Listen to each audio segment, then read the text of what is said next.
Daniel Padilla binebenta ng mga sasakyan at ito ang kanyang sports car na nagkakahalaga ng 6.5 million. Halina't panoorin natin ang buong detalye.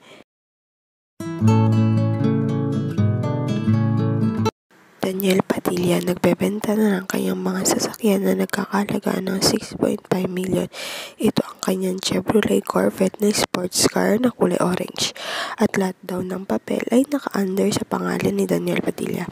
Ayon nga sa caption, Chevrolet Corvette ni Daniel Padilla, all papers under DJ's name legit, for sale 6.5 million. Ayon naman sa tweet ng isang netizens, he want the truth and fact na nagbebenta na si Tumbong King ng car niya pambayad utang nila sa pamilya ni Catherine.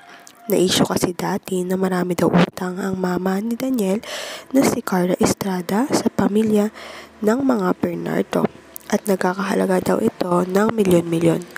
Ayon pa nga sa kumakalat na balita, nangungutang pa raw si Carla sa mga kaibigan niya ng milyon-milyon na rin para lang pambayad sa pamilya ni Catherine Bernardo. Grabe nga ang nakukuhang pangbabash ni Daniel ngayon sa publiko dahil nalaman na hindi lang pala isa ang babae niya kundi 14 o higit pa. Hindi lang din pala isang beses nangyari dahil ilang taon niya nang niloloko si Catherine. Sa ngayon nga ay nanatili pa ring tahimik si Daniel sa lahat ng mga accusation na natatanggap niya sa social media.